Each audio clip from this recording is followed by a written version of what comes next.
Japan का शहर Tokyo आजकल ईमानदारी में सारी दुनिया में आगे है और जापानी अक़वाम दुनिया में नंबर 1 कैसे हैं, ये 10 हक़ाइक़ आपको ये वजह बताएंगे।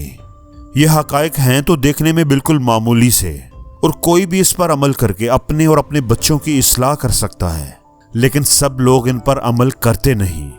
तो तमाम दोस्तों से अपील है कि वो इस वीडियो को आखिर तक ज़रूर देखिए, इन पॉइंट्स को नोट कीजिए और इन पर अमल करने की कोशिश कीजिए।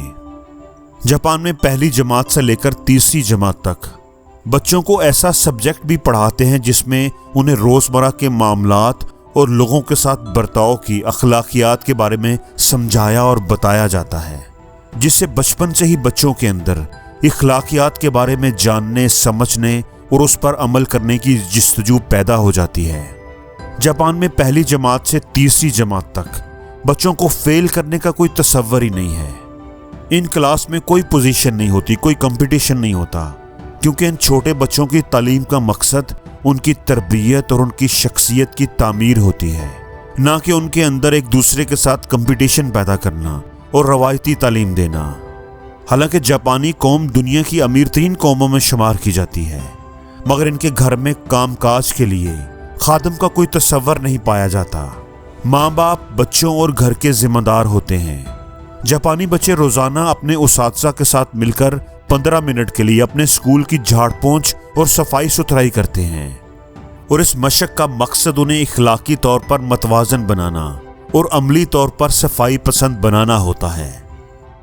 जापान में हर बच्चा अपना दांत साफ करने वाला ब्रश भी स्कूल साथ लेकर जाता है। स्कूल में खाने पीने के बाद उससे दांत साफ करवाए जाते हैं। अपने बचपन से ही उनको अपनी सेहत का ख्याल रखने वाला बनाया जाता है। जापान में सफाई का काम करने वाले को एक ख़ास नाम से पुकारा जाता है, और जिसका मतलब होता है एक हेल्थ इंजीनियर, और उसकी तनख्वाह अमरीकी डॉलर में 5,000 से 8,000 के दरमियान होती है। और इस मुलाजमत के लिए उम्मीदवार बाकायदा ज़बानी और तहरीरी इम्तहान पास करते हैं। स्कूलों में मैनेजमेंट और उसातिज़ा के लिए खाना स्कूल ही फराहम करता है और सबके लिए एक जैसा खाना होता है। स्कूलों में उसातिज़ा और मैनेजमेंट खाने का मयार जांचने और बच्चों की सलामती को यकीनी बनाने के लिए स्टूडेंट से आधा घंटा पहले खाना खाते हैं, क्योंकि वो समझते हैं कि यही बच्चे जापान का मुस्तकबिल हैं और इनकी हिफाजत का यकीनी बनाया जाना कितना अहम है। जापान में अगर आप किसी दावत या बोफे डिनर पर चले जाएं तो वहाँ पर भी आप देखेंगे कि लोग अपनी प्लेटों में ज़रूरत के मुताबिक ही खाना डालते हैं, और प्लेटों में खाना छोड़ना जापानियों की आदत नहीं। जबकि हमारे यहाँ अल्लामान अल हफीज़ शादी ब्याह पर आप देख लें कि इतना खाना ज़ाया होता है कि जिसका तसव्वुर भी करना मुश्किल है। जापान में गाड़ियों के अंदर, रेस्टोरेंट के अंदर और खाना खाने के दौरान मोबाइल का इस्तेमाल नहीं किया जाता।